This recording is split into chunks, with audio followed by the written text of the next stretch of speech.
तो Excel start करते हैं।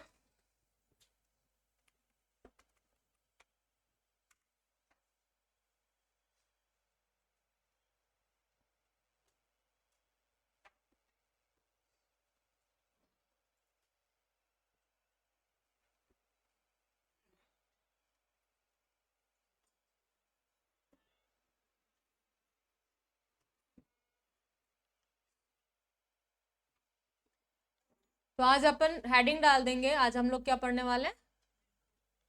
Macro in Excel, use of macro in Excel.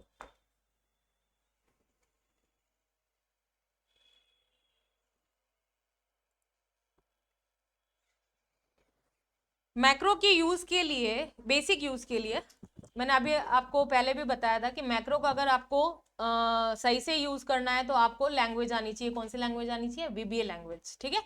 But हम लोग एक्सेल के अंदर बेसिक लेवल पे मैक्रो को यूज कर सकते हैं। अच्छा, मैक्रो होता क्या है?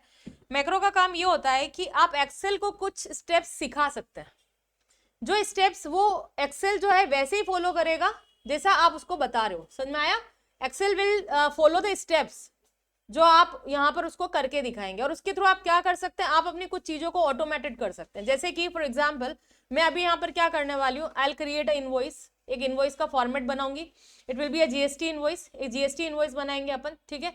उसको, उस इनवॉइस को भी मैं कंप्लीटली ऑटोमेटिक करने वाली हूँ, जिसके अंदर हमको ज्यादा डाटा फीड नहीं करना पड़ेगा। हमें सिर्फ क्या है कि जो भी कस्टमर होगा उसका नाम, और हमको उसका बिल नंबर, और जो आइटम्स उसने क्या करे खरीदे हैं उसकी लिस्ट हम डालेंगे। बस बाकी सारा काम इनवॉइस में भी क्या हो जाएगा? ऑटोमेटिक हो जाएगा, ठीक है। उसके बाद हम क्या चाहेंगे कि हम एक डे बुक जनरेट करें। डे बुक आप जानते हैं ना? डे बुक का मतलब ये हो गया, आप उसको डे बुक बोलिए या फिर आप एक उसका रजिस्टर बोल दीजिए, सेल रजिस्टर या परचेज रजिस्टर, परचेज बड़े बड़ा आप जो उसको भी नाम देना चाहें वो दे सकते हैं। उसके अंदर क्या होगा, जितनी भी एंट्रीज आप उस बिल के अंदर कर रहे हैं, ठीक है, तो वो एंट्रीज ऑटोमेटिकली क्या करेंगे, सबमिट करने पर वहां पर क्या हो जाएगी? अपलोड हो जाएगी। मतलब आपका रजिस्टर आपके इनवॉइस से क्या होगा? ऑटो जनरेट होगा। समझ में आया? आपका काम क्या होगा? सिर्फ इनवॉइस बनाना। आप इनवॉइस बनाएंगे, आप सबमिट करेंगे, और इनवॉइस का सारा डाटा क्या होता जाएगा? ऑटोमेटिकली एक दूसरी शीट पे फीड होता जाएगा। तो काम क्या चलेगा ना आपका? लगातार आपका रजिस्टर मेंटेन होता जाएगा और आपकी इनवॉइसिंग भी होती जाएगी, ठीक है। अगर आप बात करें कि मैम इसमें क्या क्या कर सकते हैं, हम ऑटोमेटिक पीडीएफ जनरेट वाला ऑप्शन ट्राई कर सकते हैं या फिर कितना ऑटोमेटिक, तो ऑटोमेटिक का तो आप पूछो मत, हम बहुत कुछ काम कर सकते हैं। ऑटोमेटिक पीडीएफ जनरेशन कर सकते हैं या फिर बहुत सारे और भी फीचर्स हम इसमें डाल सकते हैं। लेकिन for that all these things we have to know what VBA। उसके लिए आपको क्या करना पड़ेगा? कुछ कोडिंग्स आनी चाहिए। बट हमको यहाँ पर कोडिंग नहीं, हमको इसमें क्या काम करना है, हम ऐसा सीखने वाले हैं कि बेसिक एक्सेल से हम कैसे ये काम कर लेते हैं, ठीक है। तो हम पूरा बेसिक एक्सेल यूज करने वाले हैं और उसी से हम लोग ये काम सीखेंगे। तो स्टार्ट विद दैट। सबसे पहले हमको यहाँ पर क्या करना है? एक फॉर्मेट डिजाइन करना है। फर्स्ट हम क्या डिजाइन करेंगे? यहाँ पर एक फॉर्मेट डिजाइन करेंगे, जिस फॉर्मेट के थ्रू हम क्या करने वाले हैं? एक इनवॉइस फॉर्मेट डिजाइन करेंगे, जिसको हमारे जो रजिस्टर है उसके अंदर डाटा फीडिंग के लिए यूज करेंगे। और आप उसको जो है इजीली क्या कर सकते हैं? सॉफ्ट कॉपी मेंटेन कर सकते हैं, या फिर आप अपने जैसे आपकी कोई शॉप वगैरह है जिसके अंदर आपको इस तरह से जीएसटी वगैरह एक नॉर्मल इनवॉइसिंग रन करनी है, तो भी आप उस सॉफ्टवेयर को यूज कर सकते हो, ठीक है। तो फर्स्ट ऑफ ऑल आप क्या कीजिए कि यहाँ पर आप जानते हैं कि एक्सेल की जो पूरी शीट है, ये शीट तो बहुत लार्ज शीट है। आप कभी भी जब इसका प्रिंट लेते हो, जैसे मान लो अगर आपको इनवॉइस प्रिंटिंग करवानी पड़ेगी, तो इनवॉइस प्रिंटिंग आप पूरा फॉर्मेट बना रहे हो और आपने फॉर्मेट को जिस तरह से डिजाइन कर लिया कि जब आपने उसका प्रिंट देखा तो वो तो कट रहा है, तो सारी मेहनत क्या हो जाएगी? पानी में चली जाएगी आपकी। तो बेटर इट इज कि सबसे पहले आप इसका प्रिंट एरिया देखिए कि कितना प्रिंट एरिया, और उसी प्रिंट एरिया के अंदर हम क्या करेंगे? फॉर्मेट डिजाइन करेंगे, ताकि हमारा जब प्रिंट प्रीव्यू हम देखेंगे तो हमको प्रॉब्लम नहीं आएगी। हमारा प्रिंटिंग एरिया वो का वो रहेगा और इनवॉइस इजीली क्या हो जाएगा? प्रिंट हो जाएगा। अच्छा, अब प्रिंटिंग एरिया देखने का क्या क्या तरीका है? तो प्रिंटिंग एरिया देखने के लिए एक तो यहाँ पर देखिए नीचे लेआउट ऑप्शंस आता है आपके पास। तो यहाँ पर 3 तरह के ऑप्शंस आपके पास नजर आ रहे हैं। इसमें ये वाला लेआउट ऑप्शन मैंने यहाँ पर चेंज किया, पेज लेआउट। इन ऑप्शंस को क्या बोलते हैं? Page layout options. तो यहाँ पर आपको ये पेजेस दिख रहे हैं, ब्रेक, ये सारे इंडिविजुअल पेजेस हैं। एक शीट को इसने क्या कर दिया? पेजेस में डिवाइड कर दिया। तो मतलब ये समझ जाइए कि जो अभी ये जो पेज एरिया दिख रहा है ना, इसी पेज एरिया का प्रिंट निकलता है। समझे आप? तो आप एक तरीका तो ये होगा कि आप इस तरह से इस प्रिंटिंग एरिया को सेट कर दो। तो अब देखो आपका प्रिंटिंग एरिया डिसाइड करने के लिए इसने एक लाइन दे दी आपको। या फिर अगर आप इस तरह से लेआउट चेंज नहीं करना चाहें तो आप एक बार इसका प्रीव्यू देख लिया करो। प्रीव्यू कैसे देखते हैं? आप अगर इसको कंट्रोल P करेंगे तो आपके पास यहाँ पर क्या होता है? एक ब्लैंक प्रीव्यू जनरेट हो जाएगा। तो यहाँ प्रीव्यू तो आएगा नहीं क्योंकि कुछ है नहीं, लेकिन जब आप इसको एस्केप करोगे ना फिर से, तो ये लाइन आपको दिख जाएगी। तो दो तरीके हैं जिसके थ्रू आप क्या कर सकते हो, ये चीज नोटिस कर सकते हो कि कितना एरिया हमारा क्या आने वाला है, प्रिंट के अंदर आने वाला है। ऐसा नहीं है, हम प्रिंटिंग एरिया वगैरह को बढ़ा सकते हैं, ये चीजें बढ़ जाती है, लेकिन क्या होता है कि फिर वो उतना ही होच पोच हो जाएगा। अगर आप इसको प्रॉपरली और एक तरीके से अगर जनरेट करना चाहते हैं तो बेटर इट इज कि आप इसको छेड़ो नहीं, इतना का इतना इनवॉइस आपका क्या आ जाएगा, प्रिंट होके आ जाएगा। यहां तक चीज समझ में आ गई। ये जो आपको प्रिंटिंग एरिया दे रहा है वो देखो यहां तक आपको लिमिट दे रहा है, और आप जब नीचे ड्रैग करोगे तो ये नीचे की लिमिट भी आपको दे देगा कि ये पेज आपको कहां तक जाना है। यहाँ पर एक लाइन आपको ये रही, ये लाइन आपको यहाँ पे भी मिल रही है ना, दोनों तरफ आपको लाइन मिल जाएगी। मतलब आपको किसी भी हालत में इसके नीचे नहीं जाना है और किसी भी हालत में इसके बाहर नहीं निकलना है। बाहर निकलेंगे और नीचे जाएंगे ऐसे तो पता नहीं चलेगा, क्योंकि आपके लिए तो पूरी शीट एक जैसी है। बट प्रॉब्लम कब आएगी, जब आप उसका प्रिंट देखोगे। तो जब आप बिल का प्रिंट निकालने लग जाओगे तो वो पूरा डिस्टर्ब हो जाएगा, और फिर फॉर्मेटिंग आप जानते हैं, एक बार फॉर्मेट कर देने के बाद वापस से डिस्टर्ब करना मुश्किल हो जाता है। ठीक है, काम चालू करें अपना। तो और आप चाहे ना तो यहाँ से लेआउट चेंज करके इस लेआउट के अंदर ही काम कर सकते हो। अगर आपको ऐसा लगता है तो आप आसानी से क्या कर सकते हो, इस लेआउट के अंदर भी वर्क कर सकते हो कि आप इसी के अंदर ये चीज बना दो। ठीक है, जब चीज बन जाए तो उसके बाद आप क्या करो, लेआउट को स्किप कर दो। तो whatever you like to do, you have both the options, आपके पास दोनों ऑप्शन है, आप दोनों ट्राई कर सकते हो। चलिए ठीक है, देखिए मैं इसके अंदर करके बताती हूँ आपको। अब हमको करना क्या है, यहाँ पर इस पूरे एरिया में क्या करना है, अपन को एक इनवॉइस जनरेट करना है। फर्स्ट ऑफ ऑल आप क्या करोगे, स्टार्टिंग में ध्यान रखना 1 2 लाइंस तो हमारी क्या आ जाएंगी, इसके आपकी कंपनी डिटेल्स वगैरह के लिए रिक्वायर्ड होगी, तो 2 लाइन तो हम यहाँ पर छोड़ देते हैं। उसके बाद हमको और हेडिंग्स डालनी पड़ेगी, जैसे नेम वगैरह आ जाएगा, तो 3 4 5 6 और 7, ये 7 लाइंस ऊपर से आप छोड़ देंगे। कितनी लाइन छोड़नी है आपको, 7 लाइन छोड़ने के बाद आप यहाँ आ जाइए। ठीक है, यहाँ सबसे पहले हम लोग क्या डाल देते हैं, आइटम कोड डालना चाहे तो आइटम कोड, या सीरियल नंबर डालना चाहे तो सीरियल नंबर, ये आपके ऊपर डिपेंड करता है फॉर्मेट आप कैसा बनाना चाह रहे हैं। तो मान लो मैंने यहाँ पर डाल दिया आइटम कोड,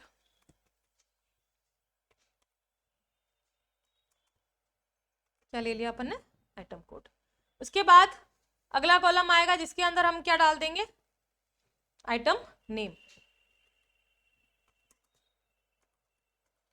ठीक है, उसके बाद क्या आएगा, आइटम नेम के बाद क्या आ जाएगा, अपनी क्वांटिटी। तो यहां पर हम क्या ले लेंगे, क्वांटिटी। उसके बाद क्या आ जाएगा, रेट, ये रेट आ गया। और रेट के बाद क्या आ जाएगा, टोटल सेल वैल्यू।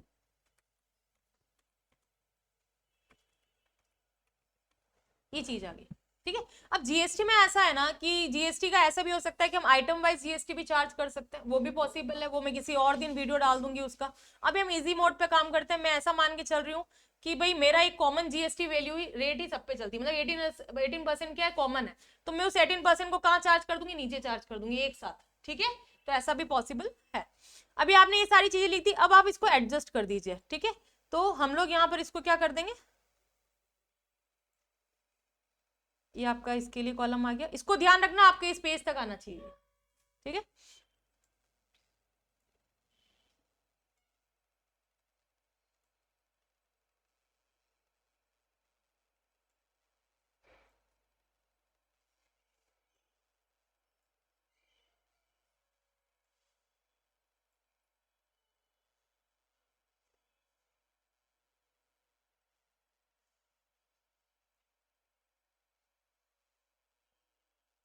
डन हो गया। अब हम क्या करेंगे, इसको स्किप कर देते हैं। अब क्या अपना फिक्स हो गया है, अब अपने को कोई टेंशन नहीं है। यहां से मैंने ये काम कर दिया, अब मेरा फॉर्मेट फिक्स हो गया, मुझे इतना ही फॉर्मेट बनाना है। तो मैं यहाँ से स्किप करने के लिए यहाँ से यहाँ क्लिक कर दूंगी। ये आपका देखो एग्जैक्ट बना, उसी के अंदर आ गया। अब हम क्या करेंगे, इसको लाइनिंग दे सकते हैं। लाइनिंग यहाँ पर बॉर्डर्स दे देती हूँ मैं, बॉर्डर्स थोड़ा सा एरिया इसको ले लेते हैं। मान लो यहाँ तक का हमने एरिया ले लिया इसका। ठीक है, और इसको यहाँ से हम क्या कर देंगे, बॉर्डर्स दे देंगे।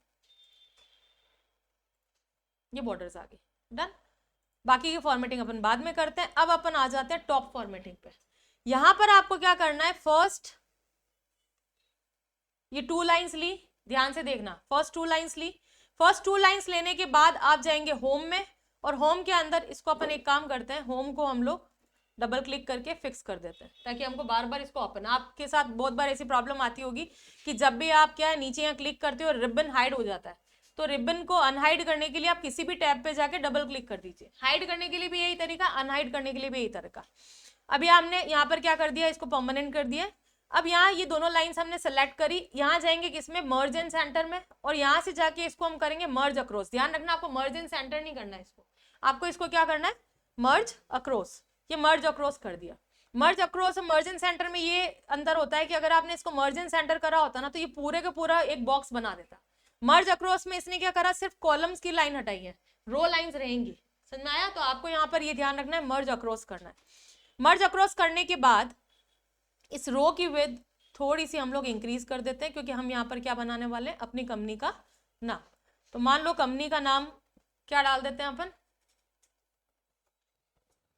यहाँ पर डाल देते हैं आयुष एंटरप्राइजेस। तो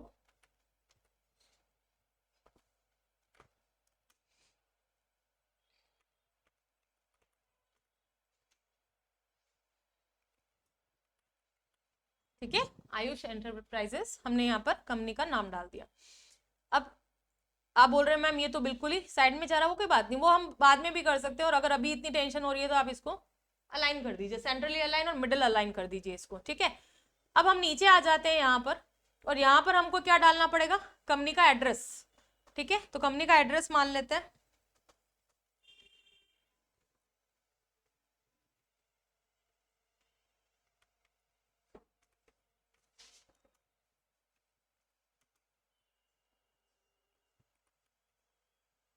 ठीक है, ये हमने क्या डाल दिया,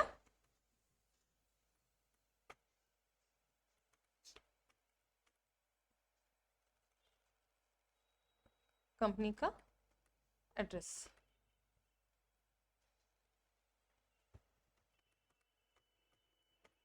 डन।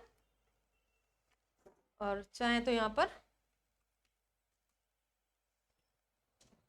है ना, एक शॉर्ट एड्रेस मैंने यहाँ पर जनरेट कर दिया। उसके बाद हम यहाँ पर चाहे तो इसी लाइन में, या फिर आप लाइन चेंज भी कर सकते हो, लाइन चेंज करके भी आप क्या कर सकते हैं, अपना फोन नंबर और जीएसटीआईएन नंबर डाल सकते हैं। और चाहे तो इसी लाइन के अंदर हम यहाँ पर क्या डाल देते हैं, इस थोड़ा सा स्पेस छोड़कर यहाँ पर लिख देते हैं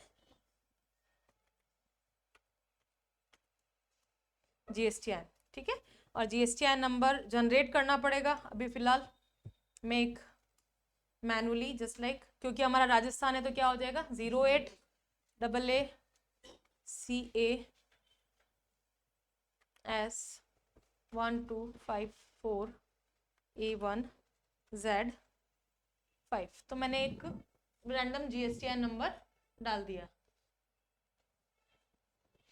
ओके, यहां तक का काम समझ में आ गया सबको? डन। अब अपन इसकी थोड़ी सी फॉर्मेटिंग कर देते हैं, इसको क्या कर लेते हैं ताकि आपको लगे कि हाँ कुछ इनवॉइस हो जाए। तो चलिए इसको फॉर्मेट कर देते हैं। इसका हम लोग कलर चेंज कर देंगे, तो कलर चेंज करने के लिए आपको पता है कहाँ जाना है।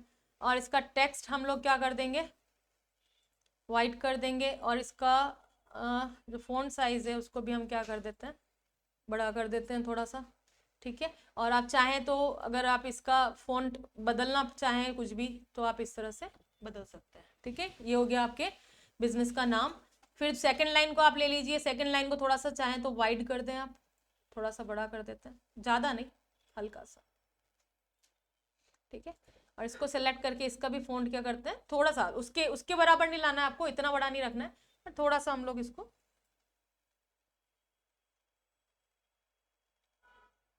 डन। उसके बाद इसको भी हम लोग क्या कर लेंगे, we could change the colour lighter than before. Okay, और बोल्ड। एंड इसका भी अगर आप चाहें तो फ़ॉन्ट चेंज कर सकते हैं। फ़ॉन्ट चेंज करने से ये है, देख लेना कि बाहर नहीं जाना चाहिए, कुछ इस तरह का फ़ॉन्ट ले लेना आप।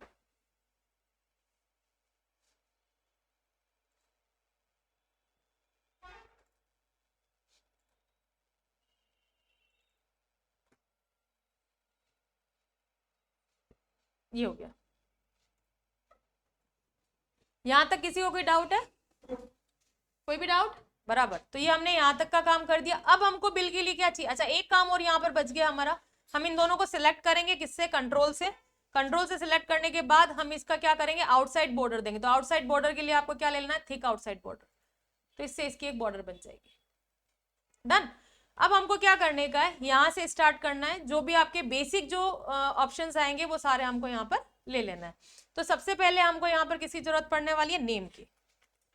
किसका नेम आएगा, कस्टमर का ऑब्वियसली। तो हम यहाँ पर नेम लिख देते हैं। उसके बाद यहाँ पर आ जाता है, यहाँ हमको या फिर नेम से भी ऊपर हम यहाँ पर क्या ले लेते हैं, नेम को यहाँ ले लेते हैं और यहाँ पर इनवॉइस नंबर। सबसे पहले इनवॉइस नंबर आएगा ना, इनवॉइस नंबर। यहाँ पर आ गया इनवॉइस नंबर, यहाँ आ गया आपका नेम। उसके बाद यहाँ वो बाद में फॉर्मेटिंग कर देंगे। यहाँ आ जाते हैं, यहाँ हमको मान लो चाहिए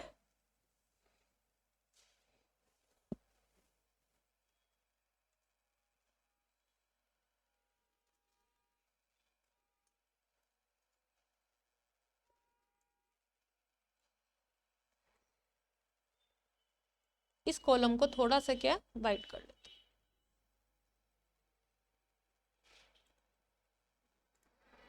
है ना, ताकि क्या यहाँ पर GSTN वगैरह लिखने के लिए अपने पास क्या आ जाएगी, जगह आ जाएगी। ठीक है, इस तरह से आप इधर भी कर सकते हो। हल्का सा थोड़ा सा एडजस्टमेंट आपको प्रॉपरली करना पड़ेगा। एडजस्टमेंट में डिस्टर्बेंस हुआ या फिर लाइन बाहर निकली तो प्रॉब्लम क्या आएगी, मैं आपको पहले ही समझा चुकी हूँ। ठीक है, अब यहाँ आ जाते हैं। यहाँ पर हम लोग यहाँ क्या लिखेंगे, मोबाइल नंबर।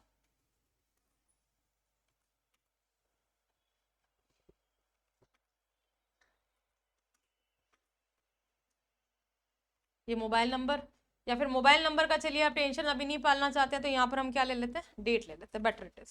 ठीक है, वो चीज़ें तो आप कर ही सकते हो, तो हम सिर्फ वो इंपॉर्टेंट चीज़ें ले लेते हैं जो जरूरी है। और यहाँ पर हम क्या ले लेते हैं, GSTN। इसके बाद जो भी फीचर्स आपको चाहिए, मोबाइल नंबर डालना है वो सारा तो आप जैसे मैं सिखा रही हूँ वैसे कर ही सकते हो, उसमें कोई दिक्कत नहीं है। तो यहाँ पर मैंने क्या ले लिया, GSTN। ओके, अब हम लोग इसको भी थोड़ा सा एडिट कर दें, तो कंट्रोल के साथ आप इन सबको प्रेस कर दीजिए। और if you want to change the colour तो इसको कोई आप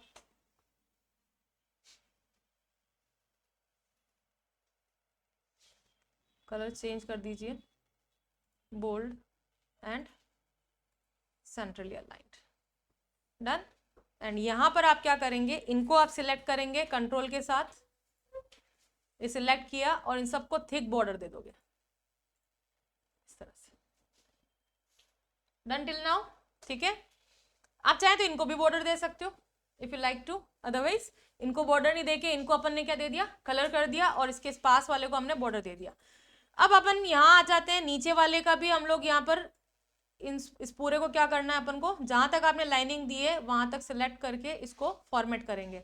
तो फॉर्मेट करने के लिए हम इसको बोल्ड कर देते हैं और अलाइनमेंट। अच्छा, अब आप सोचोगे कि मैम आपने इसको पूरे को क्यों सिलेक्ट किया, इसको पूरे को सिलेक्ट करने का रीजन ये है कि बाद में जब आप आइटम नेम वगैरह लोगे तो वो भी क्या हो जाएंगे, फिर उसी फॉर्मेटिंग में आएंगे ना, बार बार तो ना फॉर्मेटिंग चेंज करेंगे। तो हमने पूरा का पूरा जहां पर आइटम डिस्क्रिप्शन आएगा उसको पूरा सिलेक्ट करके एक साथ उसका फॉर्मेट चेंज कर देते हैं। यहां तक कोई डाउट है, समझ में आ गया? आप चाहें तो इसका क्या कर सकते हैं, थोड़ा सा डन। और इस रिबन को भी हम क्या कर सकते हैं, कलर चेंज कर सकते हैं।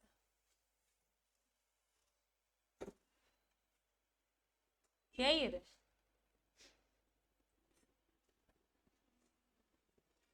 ठीक है। अब यहां पर हमको क्या करना है, नीचे यहां आ जाते हैं, थोड़ी सी लाइंस चाहें तो आप यू कुड इंक्रीज इट। यहां पर अब अपन को क्या चाहिए कि टोटल, ऑब्वियसली है ना। तो यहां देखो, टोटल के लिए टोटल भी मेनली अपन को किसकी चाहिएगी, एक तो इस कॉलम की चाहिए। कौन सा कॉलम चाहिए, सेल वैल्यू। सेल वैल्यू का आपको यहाँ पर टोटल रिक्वायर्ड होगा। फिर अपन को GST का एडजस्टमेंट करना है। GST का एडजस्टमेंट के बाद जो फाइनल सेल वैल्यू वो भी तो निकालनी है। ठीक है, तो हम लोग यहाँ पर क्या कर रहे हैं, ध्यान से देखना। एक कॉलम तो अपन को किसके लिए चाहिए, टोटल सेल वैल्यू के लिए। दूसरा कॉलम चाहिएगा IGST, तीसरा चाहिएगा CGST और चौथा चाहिएगा SGST और पांचवा चाहिएगा बिल वैल्यू का। इतना ही चाहिए। तो ये हमने यहाँ पर सिलेक्ट कर लिया। सिलेक्ट करने के बाद आप इसको इन सबको भी क्या कर देंगे, यहाँ जाके मर्ज अक्रॉस कर देंगे। क्लियर?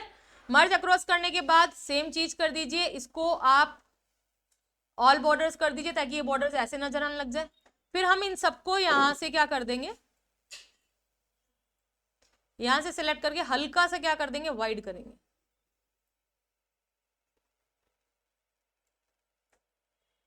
ठीक है,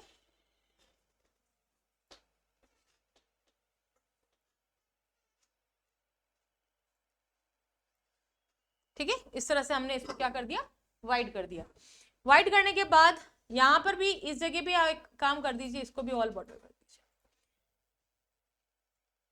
यहां पर हम थोड़ा डिफरेंट डिफरेंट पहले नाम लिख देते हैं, फिर डिफरेंट कलर्स दे देंगे, फॉर्मेटिंग कर देंगे। पहले वाले में क्या आ जाएगा, टोटल सेल वैल्यू,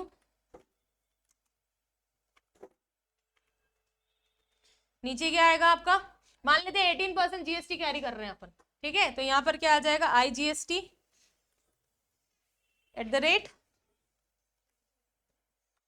18%, ठीक है। उसके बाद क्या आ जाएगा, अच्छा ये अब आपका @ लगाने से क्या प्रॉब्लम आती है, यू नो दैट, तो या तो आप @ लगाओ मत, और अगर लगाओगे तो आपको पता है आपको क्या करना है, आपको फिर यहाँ से क्लियर में जाके क्या कर देना है, या तो आप क्लियर हाइपरलिंक्स कर लीजिए तो हाइपरलिंक हट जाएगा, लेकिन ये ब्लू रहेगा तो कलर चेंज कर देना, हाइपरलिंक हट चुका है। या फिर आप यहाँ से जाके क्या कर सकते हैं, क्लियर रिमूव हाइपरलिंक भी कर सकते हैं, ठीक है, दोनों में से कोई भी ऑप्शन आप ट्राई कर सकते हो। क्लियर हाइपरलिंक, ये क्लियर हो चुका है, बस इसका क्या हो गया, कलर ब्लू हो चुका है, तो वो तो हम बाद में हम कलर चेंज भी कर सकते हैं, उसमें कोई दिक्कत की बात नहीं है, ठीक है। बट ये हाइपरलिंक नहीं, क्योंकि हाइपरलिंक होता तो यहाँ पर क्या होता, आपका एड्रेस शो हो जाता, ठीक है, वो लिंक सेट हो जाता। अगले में हमको क्या ले लेना है, यहाँ पर CGST @ 9% एंड SGST @ 9%, उसको मैं एक साथ कर दूंगी। और लास्ट में हम को क्या चाहिए कि बिल वैल्यू, ठीक है, यहां पर हम क्या लिख देंगे, बिल वैल्यू। ध्यान से फॉर्मेट अच्छे से बनना चाहिए। इन दोनों को भी हम सिलेक्ट करके यहां से जाके क्या कर देंगे, इसको क्लियर हाइपरलिंक्स कर देंगे। अब अपन इसको, इसका जस्ट क्या चेंज करना है अपन को, कलर, ये हो गया आपका डन। अब हाइपरलिंक्स नहीं है ये। अब हम यहाँ पर इन सबको सिलेक्ट करेंगे। अच्छा एक काम कर लेते हैं, इसको और इसको एक कॉमन कलर असाइन करेंगे हम लोग, और this one will be these two,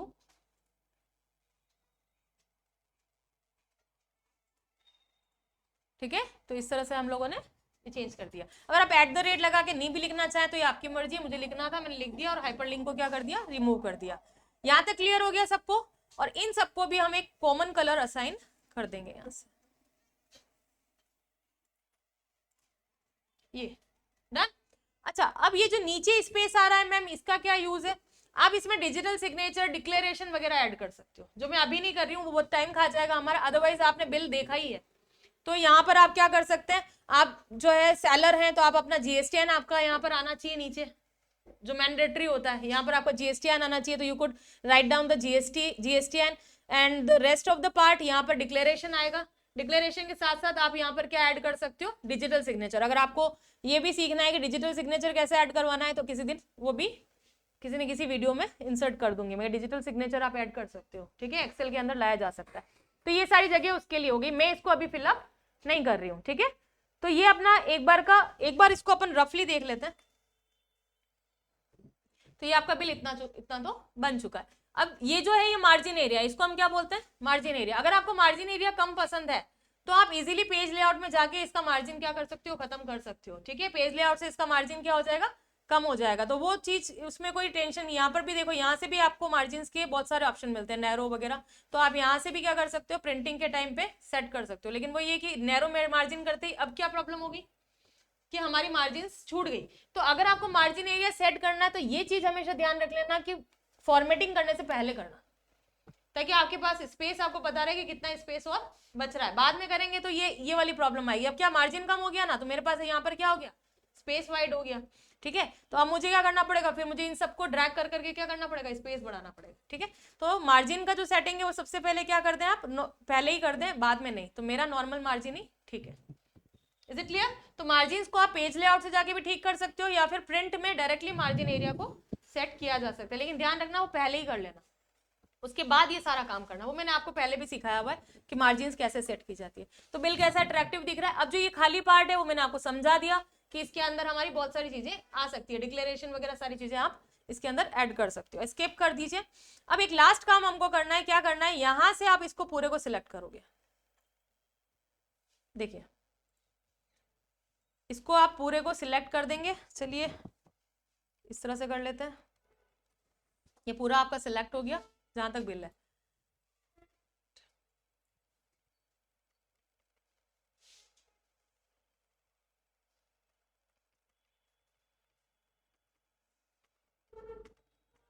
मान लो मेरा बिल यहीं तक ले रही हो तो मैंने यहां तक सिलेक्ट किया, ठीक है, कंप्लीट सिलेक्ट नहीं करके यहां तक कर दिया। और इसको आप यहां से क्या कर दीजिए, एक बॉर्डर असाइन कर दीजिए, थिक आउटसाइड बॉर्डर। तो आपका ये इस तरह से शो हो जाएगा। यहां तक चीज क्लियर हो गई। बीच में आपको ये सारी ग्रिड लाइंस दिख रही है, तो आपको पता है ग्रिड लाइन हटाने के लिए हम क्या कर सकते हैं, हम व्यू में जाके क्या कर सकते हैं, ग्रिड लाइंस को रिमूव भी कर सकते हैं। बट ये ग्रिड लाइंस को आप रिमूव कर देंगे तो ये ग्रिड लाइंस क्या हो जाएंगी, हट जाएंगे। अब आपको सिर्फ बिल दिख रहा है। तो जो आपने ग्रिड लाइंस आपने मैंडेटरी बना दी है, सिर्फ वो दिख रही है, बाकी सब चीज क्या होगी, रिमूव होगी। और आपका सिर्फ क्या नजर आ रहा है, यहाँ पर बिल नजर आ रहा है। Is it clear till now? ये हमने अभी तक क्या करा है ना, फॉर्मेट बनाया। अभी आपका काम खत्म नहीं हुआ, ये तो अभी आपका स्टार्ट हुआ, जिसमें हमने अभी तक सिर्फ क्या करा है, एक फॉर्मेट जनरेट कर दिया। चलिए अभी हमको ग्रिड लाइंस की जरूरत है फिलहाल के लिए, तो हम ग्रिड लाइंस वापस ला देते हैं। अब मैं चाहती क्या हूं, तो आपसे क्वेश्चन है, आप अपना अपना दिमाग दौड़ाएंगे। अब यहाँ आपको देखना, इनवॉइस नंबर क्या है ना, हम लोग खुद से डालेंगे। इनवॉइस नंबर ऑटोमेटिक आ सकता है। इनवॉइस नंबर ऑटोमेटिक लाने के लिए फिर वो पूरा टास्क है, ठीक है। ऑटोमेटिक कैसे आ सकता है वो जाने दीजिए। अभी हम लोग इनवॉइस नंबर को कैसे क्या करेंगे कि मैनुअली डालेंगे। हर बार इनवॉइस नंबर हमारा क्या होगा, मैनुअली। नेम भी हमको मैनुअली डालना पड़ेगा, क्योंकि ये भी ऑटोमेटिक तो आ ही नहीं सकता। कस्टमर कौन है डिपेंड करता है। GSTIN भी क्या करना पड़ेगा, मैनुअली डालना पड़ेगा। सामने पार्टी कौन है, वी डोंट नो। क्या डेट ऑटोमेटिकली चल सकती है, फर्स्ट क्वेश्चन, क्या डेट ऑटोमेटिक चल सकती है? कैसे चलेगी, कौन सा फंक्शन, टुडे। क्यों ना हम यहाँ पे टुडे फंक्शन ही लगा दे।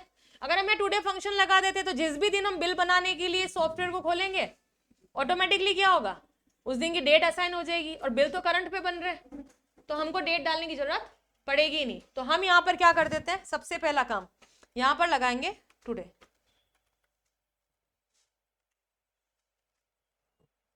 और टुडे से क्या हो जाएगा आपका यहाँ पर। अच्छा, यहाँ की फॉर्मेटिंग हमारी रह गई थी, चलिए कर लेते हैं इसको भी हम लोग।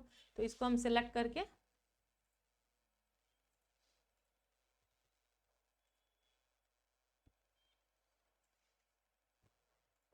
डन।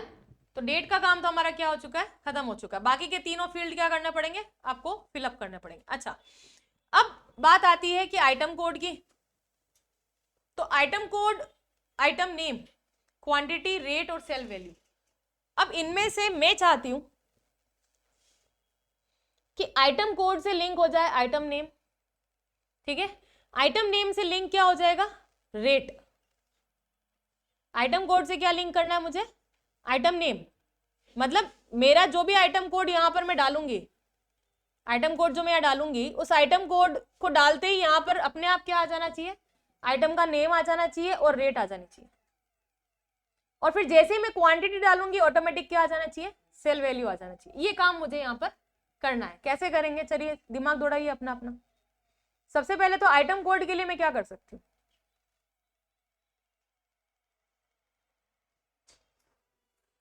कोई बता सकता है कि ऐसा क्या करें कि आइटम कोड यहां से लेते ही मुझे सिर्फ दो काम करने पड़ेंगे। एक तो मुझे आइटम कोड सिलेक्ट करना पड़ेगा, और दूसरा मुझे क्या डालना पड़ेगा, क्वांटिटी। क्योंकि ये चीजें क्वांटिटी तो यार डिपेंड करता है, तो वो ऑटोमेटिक हो नहीं सकती है। बाकी रेट भी ऑटोमेटिक आनी चाहिए, आइटम का नाम भी ऑटोमेटिक आना चाहिए, और वैल्यू भी ऑटोमेटिक जनरेट हो जाएगा। और वैल्यू ऑटोमेटिक जनरेट हो जाएगी, नीचे वाला काम तो ऑटोमेटिक हो ही जाएगा। तो आप सोचो आपका बिल कितना इजी गोइंग हो गया, टेली से भी आसान हो गया, बोलो। ठीक है, तो ऐसा कैसे करेंगे हम लोग, टेल मी। वीलुकअप, क्या वीलुकअप काम करेगा, बिल्कुल करेगा। बट वीलुकअप के लिए हमें एक छोटी सी टेबल क्या चाहिए, रिक्वायर्ड होगी। तो चलिए हम लोग एक साइड में एक टेबल बनाए थे। यहाँ पर मैं एक टेबल जनरेट कर रही हूँ।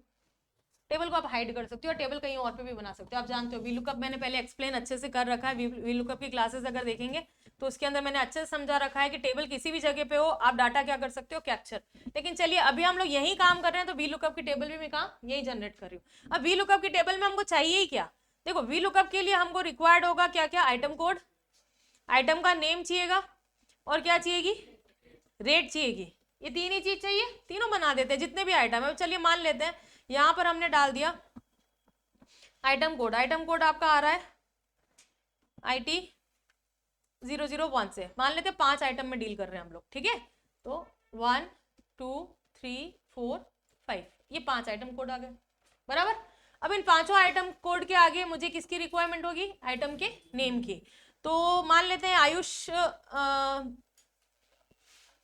एंटरप्राइजेस जो है, आयुष में भी AY एंड आयुष में भी AAY, इट्स ओके। तो आयुष एंटरप्राइजेस जो है यहाँ पर हम लोग क्या कर लेंगे, मान लेते हैं कि इसका काम है कंप्यूटर्स का, कुछ कंप्यूटर प्रोडक्ट्स उठा लेते हैं। तो पहला कंप्यूटर प्रोडक्ट मैंने यहाँ पर उठा लिया, ले लेते हैं CD, फिर हम ले लेते हैं SSD, फिर हम यहाँ पर ले लेते हैं मदरबोर्ड,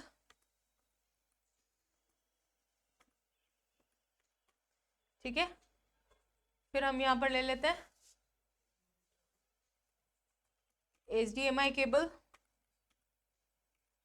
CD बहुत पुराना जमाना हो गया ना, इसकी जगह कुछ और ले लेते हैं। इसके लिए हम ले लेते हैं माउस,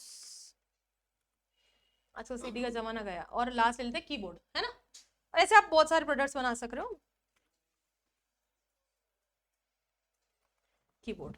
तो ऐसे मैंने 5 आइटम यहाँ पर जनरेट कर दिए, यहाँ तक क्लियर। अब अपन क्या करेंगे, इसके आगे वाले कॉलम में हमको अब क्या डालनी है, इसकी रेट। तो माउस की स्टैंडर्ड सेलिंग रेट, जो स्टैंडर्ड सेलिंग रेट के बारे में बात करते हैं उस टाइप की एक स्टैंडर्ड सेलिंग रेट हम जनरेट कर देंगे। तो मान लेते हैं माउस की स्टैंडर्ड सेलिंग रेट हमारी रहती है 250, ठीक है। इसके बाद SSD की जनरल सेलिंग रेट हमारी होती है 2500। मदरबोर्ड हमारा यूजुअली रहता है 4500, ठीक है। और HDMI केबल्स जो है हमारी रहती है 500। इनमें बहुत वेरिएशंस होते हैं, देखिए स्टॉक आइटम फिर उसके अकॉर्डिंग मैं एक जनरल सिखाने के हिसाब से रख रही हूँ। कीबोर्ड मान लो हमारा आता है 1500, तो मैंने यहाँ रेट्स भी डाल दी। यहाँ तक क्लियर हो गया सबको, एक टेबल मैंने फटाफट से जनरेट कर दी। अब हम सबसे पहला काम क्या करेंगे कि क्योंकि हमको आइटम कोड हर बार क्या करना पड़ेगा, सिलेक्ट करना पड़ेगा, और आइटम कोड के अकॉर्डिंग ही क्या आएगा, डाटा सारा का सारा निकल के आएगा। तो फर्स्ट ऑफ ऑल क्यों ना हम लोग यहाँ डाटा वैलिडेशन जनरेट करते हैं। तो हमको हर बार सिर्फ क्या करना होगा, उसमें से कोड को सिलेक्ट करना पड़ेगा। तो हम लोग यहाँ पर जाएंगे, यहाँ जाने के बाद आपको पता है कहाँ जाने का, अपन को डाटा में जाना। और इन सबके शॉर्टकट भी मैंने सिखाया हुआ है, आप शॉर्टकट के थ्रू भी जा सकते हैं, ठीक है। डाटा वैलिडेशन में चले जाते हैं। डाटा वैलिडेशन में जाने के बाद हमको यहाँ पर क्या ले लेना है, लिस्ट ले लेना है, यहाँ जाना है और यहाँ जाके हम लोग क्या कर देंगे, इन आइटम कोड्स को सिलेक्ट कर देंगे और यहाँ पर क्या कर देंगे, ओके, ठीक है। तो अब आप देखिए आपके पास क्या आ चुकी है, लिस्ट आ चुकी है। इसको हम लोग यहाँ से पकड़ के क्या कर देंगे, ड्रैग कर देंगे जहां तक भी हमको इसकी रिक्वायरमेंट है। तो यहाँ पर आपके हर जगह क्या हो चुका है, अब डाटा वैलिडेशन आ चुका है। तो बहुत इजीली हो गया, जिस भी प्रोडक्ट को जहां पे भी आपको इंसर्ट करवाना है आप इजीली यहाँ से क्या करेंगे, सिर्फ उसको सिलेक्ट कर देंगे। यहाँ तक क्लियर। अब यहाँ पर हमको क्या चाहिए, item name. could you generate the formula, tell me the formula, who will tell me, is equals to VLOOKUP,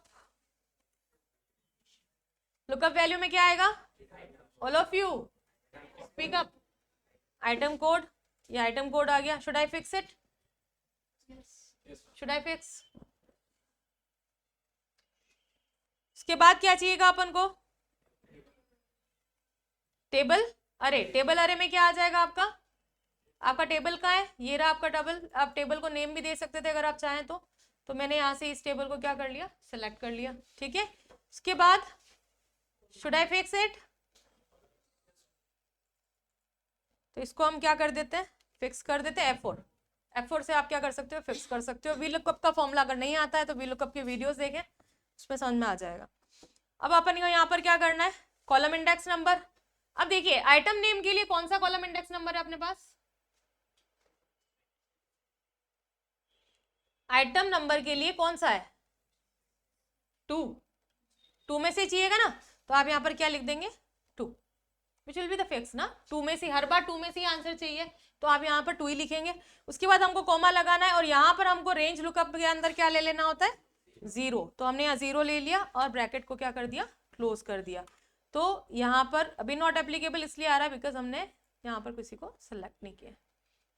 आ गया। अब हमको इसको क्या कर देना है, ड्रैग कर देना है। अभी काम खत्म नहीं हुआ है सर, इसको हम यहाँ से क्या कर देंगे, यहाँ तक ड्रैग कर देंगे, ठीक है।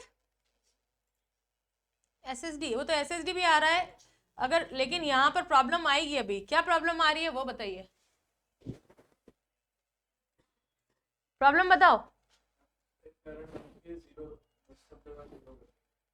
मतलब आप फॉर्मूला देखिए और फॉर्मूला देख के मुझे बताओ। आपने मुझे बोला कि इसको फिक्स करना है, मैंने फिक्स किया, ठीक है। आपने मुझे बोला इसको फिक्स करना है, मैंने फिक्स किया। फिर मैंने आपको बोला प्रॉब्लम खत्म नहीं हो रही है, आपके कहने में मैंने ये काम किया। अब ये बताइए कि आपने क्या गलती करी है। कॉलम इंडेक्स नंबर से क्या प्रॉब्लम होगा, हर बार हमको इसी कॉलम से आंसर चाहिए, which is correct, it is not wrong. आप सब लोगों ने VLOOKUP अच्छे से पढ़ा है ना। आपसे ही मुझे ये आंसर चाहिए कि यहाँ इस फॉर्मूला में ऐसी क्या मिस्टेक हुई जो ये फॉर्मूला सिर्फ SSD ला रहा है। बहुत कॉमन सी मिस्टेक है।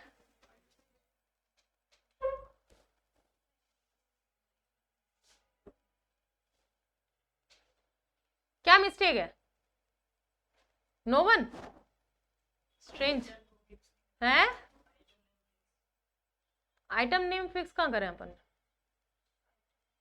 Item code. सर आपने क्या करा, सबसे बड़ी गलती क्या कर दी, आपने आइटम कोड को फिक्स कर दिया, लुकअप वैल्यू फिक्स कर दिया। अगर लुकअप वैल्यू फिक्स कर दी तो ये हर बार आंसर इसी से ला रहा है, तो मतलब हमको किसी भी हालत में लुकअप वैल्यू को फिक्स नहीं करना था। लुकअप वैल्यू फिक्स करने से क्या हो गया कि वो इसको तो लुकअप वैल्यू ही नहीं मान रहा है, वो लुकअप वैल्यू किसको मान रहा है, इसी को। तो मतलब हमको किसी भी हालत में इस लुकअप वैल्यू को फिक्स नहीं करना था। आप इस चीज को अच्छे से समझें, इस चीज को सीखने की कोशिश करें कि कब हमको किस चीज को फिक्स करना है और किसको फिक्स नहीं करना है। तो इसका हम लोग ये डॉलर को क्या करना पड़ेगा, रिमूव करना पड़ेगा, क्योंकि लुकअप वैल्यू तो हर बार बदलेगी ना। क्या टेबल भी फिक्स नहीं करनी थी, टेबल तो फिक्स करनी पड़ेगी, टेबल फिक्स नहीं करोगे तो वो ड्रैग हो जाएगी, बट लुकअप वैल्यू फिक्स नहीं करनी थी। तो अब आपका अगर मैं इसको पकड़ के ड्रैग करती हूं, अभी भी मामला खत्म नहीं हुआ है। अब दिक्कत क्या आ रही है, अब दिक्कत ये आ रही है कि जब भी मैं, अगर मैं यहां पर जब तक ये डालूंगी नहीं आइटम कोड, तब तक ये नीचे एरर। अब ये एरर अच्छा लग रहा है क्या, बिल के अंदर एरर आता रहेगा। और ये जरूरी था ना कि मैं 3 आइटम डालू, हर एक के अंदर आइटम डालू। भाई बेचारा सामने वाला अगर एक आइटम खरीदने आया है तो एक ही डालूंगी ना, बाकी में कुछ तो ना आना चाहिए। इसको कैसे सॉल्व करें, यस वेरी गुड। क्या करना है अपन को, यहां पर लगा देना है इफ एरर। ये इफ एरर लगाएंगे और इफ एरर लगा के यहां पर हमको क्या कर देना है, एंड में कोमा एंड ब्लैंक। क्या छोड़ना है अपन को, ब्लैंक। तो ब्लैंक के लिए हम क्या करेंगे, inverted commas open, inverted space नहीं लगाना, open and close and bracket close.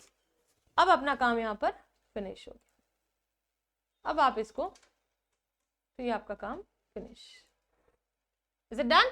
अभी आपका ब्लैंक रहेगा, ये प्रॉब्लम सॉल्व होगी। इतना काम आज आप करें, बाकी कल सीखेंगे। कल हमको अभी बहुत सारे काम करना है, जिसके लिए मैं आपको पहले से बता रही हूं, अगर हो सके तो आप इसके फॉर्मूलाज डिजाइन करके लाएंगे। किसकी, सेकंड हमको क्या करना है, रेट लानी है ऑटोमेटिकली। थर्ड काम हमको क्या करना होगा कि जब भी कोई पार्टी का GSTN यहाँ डालूंगी, मैं ऐसा चाहती हूँ कि बिल ऑटोमेटिकली दिमाग लगा के ये सोच ले कि IGST लगेगा या CGST SGST, और वो ऑटोमेटिक कैलकुलेट हो जाए। मेरी बात समझे आप, मैंने मेरे कंपनी का GSTN यहाँ लिखा हुआ है विच इज 08, मतलब राजस्थान हूं मैं, तो यहां डालूंगी मैं पार्टी का GSTN। तो जब भी पार्टी का GSTN यहाँ डालूं तो ये ऑटोमेटिकली डिसाइड होना चाहिए कि क्या लगाना है। और अगर IGST लगेगा तो ऑटोमेटिकली क्या कैलकुलेट हो जाना चाहिए, IGST। और अगर CGST SGST लगे तो ऑटोमेटिकली क्या लग जाना चाहिए, CGST SGST लगा। ये खुद डिसाइड करें कि इंटर स्टेट है या इंट्रा स्टेट है। इसका फॉर्मूला भी आप लोग बना के लाएंगे, कि कौन सा ऐसा फॉर्मूला हो सकता है जो जीएसटी लगाएगा और किस तरह से कैलकुलेट करेगा।